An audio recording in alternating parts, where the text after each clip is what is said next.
Passei anos tentando entender por que fui deixado para trás. Durante muito tempo, eu me perguntava o que havia de errado comigo. Por que justamente eu? Porque entre tantas pessoas, fui aquele que foi esquecido, deixado de lado, como se não importasse. Na infância, tudo parecia mais confuso do que triste. Eu via outras crianças sendo buscadas na escola com abraços, com olhares orgulhosos. Enquanto isso, eu esperava até que alguém lembrasse de mim.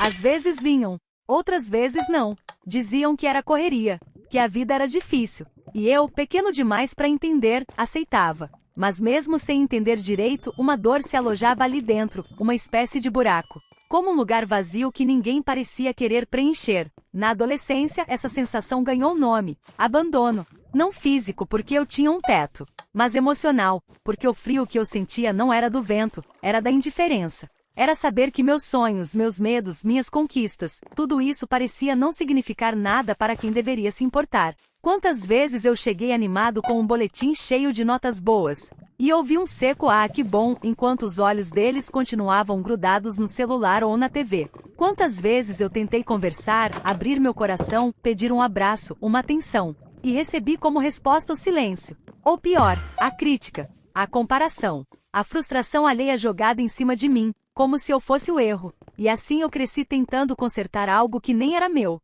tentando ser melhor, mais calmo, mais educado, mais prestativo, na esperança de que um dia me enxergassem, de que alguém enfim dissesse: eu vejo você, eu me importo com você. Mas esse dia nunca chegou, pelo menos, não da forma que eu esperava. Eu me tornei adulto com uma fome insaciável de aceitação. Nos relacionamentos eu me doava demais, me anulava, aceitava o que doía, tudo para não ser deixado. Porque dentro de mim, existia um medo profundo, o medo de ser esquecido mais uma vez. E foi assim que, sem perceber, eu me cercava de pessoas que só repetiam o ciclo. Amigos que só me procuravam quando precisavam. Amores que desapareciam quando eu mais precisava deles. Chefes que exploravam meu esforço e depois nem lembravam meu nome. Cada nova decepção era como um espelho, refletindo uma verdade que eu tentava fugir. Eu ainda era aquele menino sentado na calçada da escola, esperando por alguém que talvez nunca viesse. E foi em um dia qualquer, desses que parecem não ter importância, que tudo mudou. Eu estava na casa da minha avó, mexendo em velharias antigas no sótão. Encontrei uma caixa com papéis, cartas, fotos antigas. Entre elas, uma carta que nunca chegou a ser enviada. Era da minha mãe, endereçada para um homem que eu não conhecia. Mas o conteúdo, aquele conteúdo virou minha alma do avesso. Ela dizia que não sabia como criar um filho que não foi desejado. Que se sentia presa, amargurada e que por mais que tentasse, não conseguia amar como achava que deveria. Que toda vez que olhava para mim, ela via os próprios erros, as próprias feridas.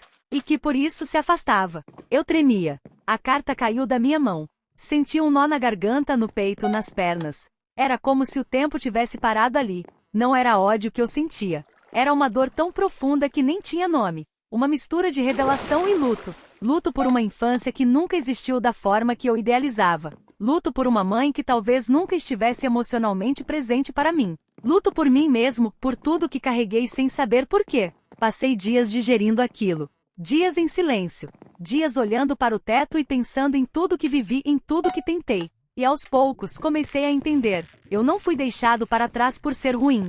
Eu não fui esquecido porque não tinha valor. Eu fui deixado porque quem deveria cuidar de mim não sabia como. Porque também estavam quebrados. Porque carregavam suas próprias dores e traumas. E eu acabei sendo mais uma vítima de um ciclo que começou muito antes de mim. Isso não justifica. Não apaga o que senti. Mas explica. E essa explicação foi o começo da minha libertação. Pela primeira vez, parei de tentar ser o filho perfeito. O amigo perfeito. O parceiro que tudo aguenta. E comecei a ser, eu, com meus limites, com minhas necessidades, com meu direito de ser visto, ouvido, cuidado. Aprendi com o tempo que amor não se implora, afeto não se força, presença não se negocia. E que existem pessoas que mesmo não tendo nenhuma obrigação comigo escolheram ficar. Escolheram me ouvir, me apoiar, me abraçar nos meus dias ruins. Foram essas pessoas que reconstruíram em mim a noção de valor, de pertencimento, de amor real. Hoje eu ainda tenho marcas. Claro que tenho. Mas aprendi a não me definir por elas. Se você se sente deixado para trás, se carrega esse vazio, essa pergunta que parece não ter resposta, saiba que às vezes, o erro não está em você. Às vezes, a dor que te deram é reflexo da dor que também deram a quem deveria cuidar de você. E mesmo assim, mesmo depois de tudo, você merece amor. Você merece ser lembrado. Você merece existir sem precisar se justificar. Foi preciso muito tempo para entender isso. Mas hoje eu sei. Eu não fui deixado porque era menos. Fui deixado porque quem me deixou não sabia como ficar. E agora, eu finalmente aprendi a ficar comigo.